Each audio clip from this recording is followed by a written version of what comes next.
Welcome to today's deep dive. Yeah. We're going to be exploring something that I think really hits home for a lot of you guys out there, especially those of you navigating the whole marriage thing within that red pill framework. It can feel like you're trying to figure out those hidden, those covert contracts, right? Yeah. Understand the dynamics, all that. And it's like, where do you even begin? It's like walking a tightrope, right? Absolutely. So we're diving into this book, The Double Bind of Toxic Masculinity by Conrad Riker. And from what I've gathered, he's been down this road himself.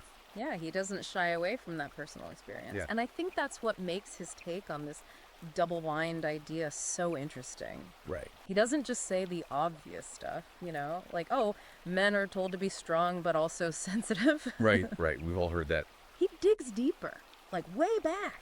He goes into the historical roots, which helps us understand how we even got to this point. It's like, how did we end up here? Exactly. And that historical context is crucial, especially for you guys in the red pill community. Because if you want to deconstruct those covert contracts, understand how those power dynamics shifted and how it affects you today. You got to know where it all began. Oh, right? exactly. So let's unpack this historical context a bit. How does Riker actually explain this whole evolution of masculinity? I mean, we all know the traditional roles, right? Provider, protector, all that. But where did those even come from? And how have they changed over time? So he takes us way back, right? Talking about how masculinity was often tied to, well, basically survival. He uses the example of Sparta, where physical strength, that warrior culture was everything. It wasn't just about being tough. Right. It was about protecting the community, a deep responsibility. So these rules weren't just random. No, not at all. They came from somewhere. They were born out of necessity. It makes sense, right? Yeah, I mean, if your tribe's survival depends on your ability to, defend it, hunt, provide, strength and stoicism, those become pretty valuable traits. Oh, absolutely.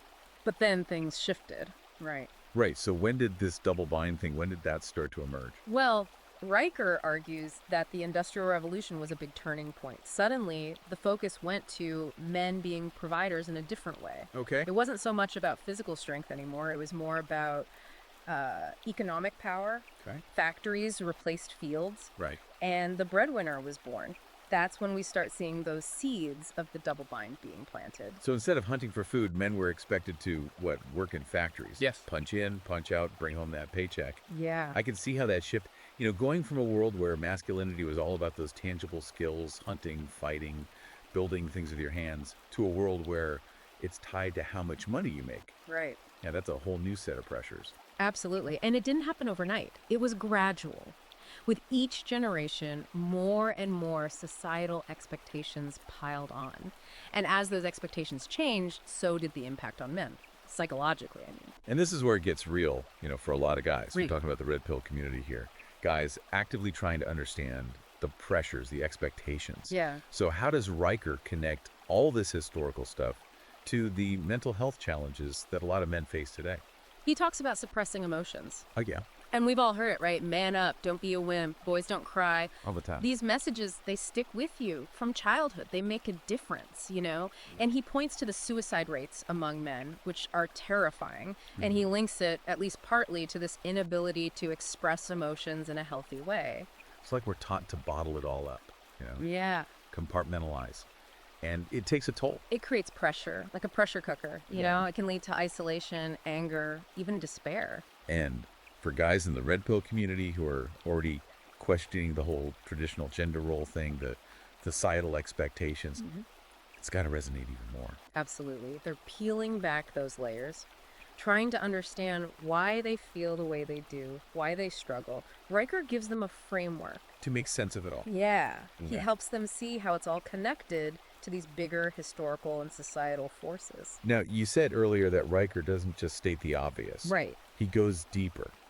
Can you give an example, like how he delves into the real-world consequences of this double bind? He tells this story about a guy named John, who's successful in his career, but he struggles to be there emotionally for his partner. Okay. John grew up in a home where men were providers, not nurturers. Expressing emotion, that was seen as weakness. Right.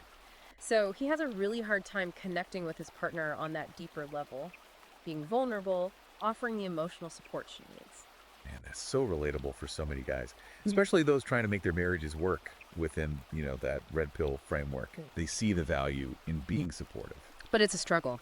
It's like those ingrained beliefs, from years of conditioning. It makes it feel like a constant uphill battle. So it's not just about knowing the history. Yeah. It's about recognizing how that history plays out in our lives every day. Exactly. And that's what makes Riker's work so powerful, right? Yeah. It connects those dots between the big societal forces and our own personal experiences. And for those of you in the red pill community trying to deconstruct those covert contracts within your marriages, Right? understanding where those contracts come from, how they've been shaped by history and societal norms, that's the first step toward changing them. This is already like mind-blowing stuff. Yeah. But I feel like we've only just started. There's so much more to unpack, Oh, definitely. The role of different institutions, media, how to reclaim authentic masculinity. I've got a lot to cover in the next part of our deep dive. Welcome back to our deep dive into the double bind of toxic masculinity. We've been kind of exploring those historical roots of masculinity and how those historical shifts have kind of led to this paradox, right? This double bind that men face today. But for you guys, in the married red pill community, I think the next thing you got to unpack is the role of institutions.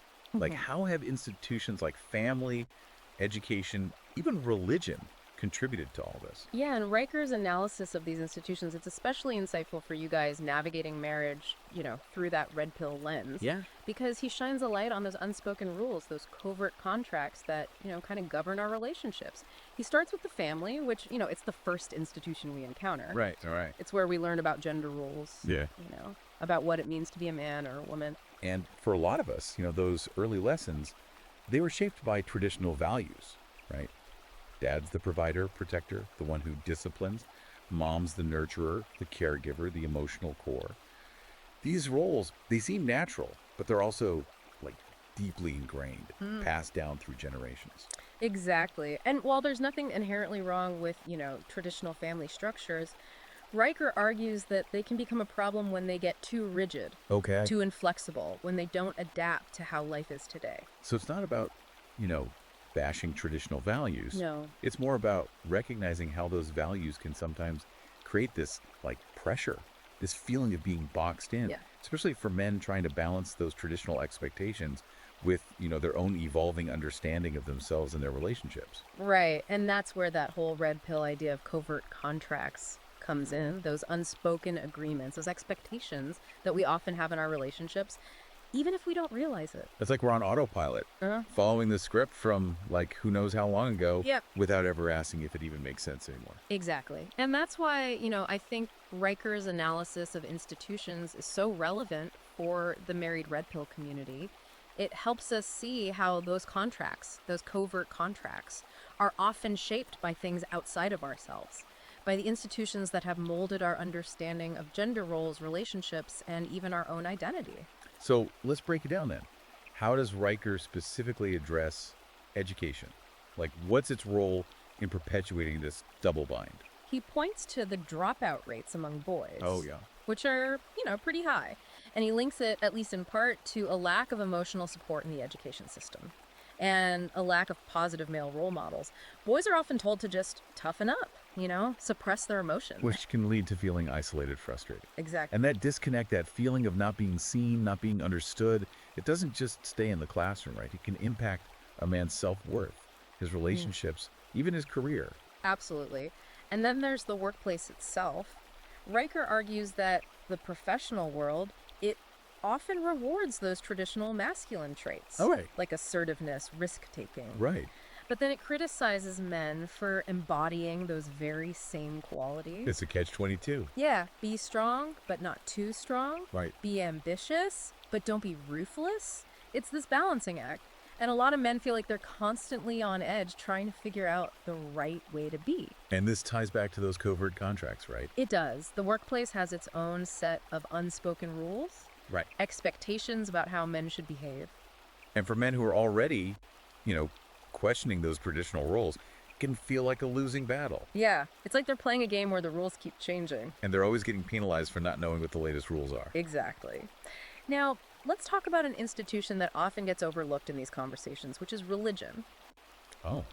Riker delves into how religious teachings can be kind of paradoxical. Like, they demand strength and courage and steadfastness in men, but then they criticize those same qualities. That's interesting. I mean, religion often emphasizes those traditional Yeah. gender roles, right? It does. Man as the head of the household, the spiritual leader, the protector.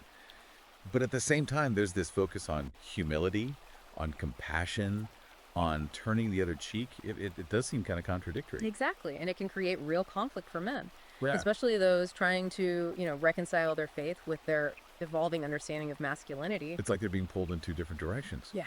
Be strong, but be humble. Be a leader, but be a servant. How do you even balance those messages? It's a tough question, and one that each person has to kind of wrestle with on their own. But Riker's point, I think, is that these conflicting messages are all part of the larger double bind. Yeah. They contribute to the confusion, the feeling that men are being judged no matter what they do. Now, we can't talk about these forces that shape masculinity without addressing the big one, right? Yeah. Media, Yeah. popular culture, movies, music, video games, all that. Social media, It's everywhere. it's constantly bombarding us with messages about what it means to be a man. And this is where the whole red pill philosophy really shines a light, right? Right. It's about recognizing how these media narratives, they often reinforce those traditional, sometimes toxic masculine stereotypes. The stoic hero, the action star, Yeah. the alpha male. These images are everywhere. Yeah. And they can really impact how men see themselves. And it's not just the images themselves, it's the message behind them, right? Right. Those unspoken rules. Be strong, be silent, be successful, don't show any weakness. And for guys in the red pill community who are already skeptical of, mainstream narratives, it can feel like. Propaganda almost. Yeah. Reinforcing those very power structures that they're trying to challenge. So it's not about rejecting all media. It's more about being aware, Yeah. being selective about what you consume, Yeah. and understanding how those choices might be shaping your own ideas about masculinity. And this is especially important for those of you in the married red pill community because you're already in the process of deconstructing those covert contracts, Right. challenging those unspoken rules in your relationships, and being aware of how media influences you, influences your perception of masculinity. That's a big part of that process. Now, we've talked a lot about the challenges, the pressures, the whole double bind thing. Yeah. But I think it's time to shift gears a bit and talk about solutions. How does Riker, offer a path forward? How do men break free from all this and reclaim, a sense of authentic masculinity? That's where things get really interesting. He argues that reclaiming that authentic masculinity, it's a journey, it's self-discovery. Okay. It's shedding those layers of societal conditioning and getting back in touch with who you really are. And that journey, I imagine, it looks different for every man. Of course, there's no one-size-fits-all solution. But Riker offers some, core principles, things that can guide us. Yeah. He talks about vulnerability, emotional intelligence, evolved leadership. He encourages men to find positive role models, build supportive communities, and challenge those expectations, the societal ones, that don't serve them anymore. This is starting to sound like, like a roadmap for the red pill man. Right. It is, in a way. It's about taking control, understanding the rules of the game, and then choosing to play by your own rules. Exactly. And in the next part of our deep dive, we'll actually get into those specific strategies, those actionable steps that men can take to reclaim that authentic masculinity. Welcome back to the final part of our deep dive, into the double bind of toxic masculinity. We've been unpacking all this from the historical roots to the institutions that kind of keep this thing going. But let's get practical, For you guys in the married red pill community, actively working on those covert contracts, where do we go from here? Like, how do we actually put all this into action? Well, Riker, he offers some real concrete strategies for reclaiming that authentic masculinity. And I think for those familiar with, the red pill philosophy, this will really resonate. He starts with building a supportive community, finding your tribe, guys who get it. Yeah. The struggles, the pressures, the unique challenges you face, especially as red pill men navigating marriage. Makes sense, right? Right. It's like that saying, iron sharpens iron. Oh, yeah. Surround yourself with guys who understand, who can support you, challenge you, and help you stay on track. Exactly. It's about creating that space, Yeah. where you can be open and honest, share your experiences without being judged. And for red pill men who often feel like outsiders, misunderstood by mainstream society, having that brotherhood, that sense of belonging, it can be really powerful. Now, building that community, that's a great start. But there's got to be more individual aspect to this too, right? Like, what Yeah. can individual men do to kind of break free on their own? Weicker talks about setting boundaries, and this is huge, especially for the married red pill guys. It's about recognizing those covert contracts, those unspoken expectations in your relationships, and having the guts to renegotiate them. So it's about recognizing those moments, right? Yeah. When you feel pressured to play a role or live up to some expectation that just doesn't feel right, Yeah. and then being able to say, hey, this isn't working for me. Exactly. It's communicating your needs, setting those limits, and being willing to walk away from situations that aren't serving you anymore. And this can be tough, especially for guys who are used to putting everyone else first. It's like, unlearning years of programming. Yeah. It's recognizing those patterns, those ingrained beliefs that have been holding you back, and then choosing to act differently. And that leads to the next step, which is challenging those societal expectations. Riker says you can't escape the double bind without addressing those deep-seated beliefs about masculinity, the ones we've internalized without even realizing it. So it's not just about setting boundaries in your personal life, it's about questioning those bigger societal narratives that try to define like what it means to be a man. Exactly. It's about recognizing those moments when you're judged, shamed, criticized for not fitting into that mold, and then having the courage to say, wait, who gets to decide what's manly? Why am I letting these external forces dictate my worth? This is where that red pill philosophy comes in, right? It does. It's about waking up to those societal scripts, seeing them for what they are, often arbitrary and limiting, and then writing your own script. Exactly. And this might mean some difficult conversations. You might have to challenge your family, your friends, even colleagues, people who might be clinging to those outdated ideas about masculinity. It's about standing your ground, asserting your right to define your own masculinity, even if it means going against the grain. Now, throughout this deep dive, we've talked a lot about vulnerability. And I think it's worth revisiting because it's such a key part of reclaiming that authentic masculinity. For you guys in the married red pill community, this might be the toughest part because vulnerability, it goes against that traditional image of stoicism. Yeah, like showing vulnerability as a weakness, right? Makes you less of a man. But Riker, he turns that on its head. He says vulnerability is actually a sign of strength. Okay. It takes courage to be open, to share your fears and insecurities, to ask for help when you need it. And in a marriage, being vulnerable with your partner, that can be really powerful. It's creating that space for intimacy, Yeah. for real connection, for building a relationship based on trust and, being genuine. And this links back to that red pill idea of building a strong frame. True strength comes from knowing yourself, owning your vulnerabilities, not being afraid to show them. It's about being secure in who you are, even if it means challenging those traditional expectations. So as we wrap up this deep dive, I want to leave you with this. Reclaiming authentic masculinity, it's not about rejecting everything you've been taught. It's about taking ownership of your journey. It's about questioning those beliefs, challenging those expectations, and defining for yourself what it means to be a man, in today's world.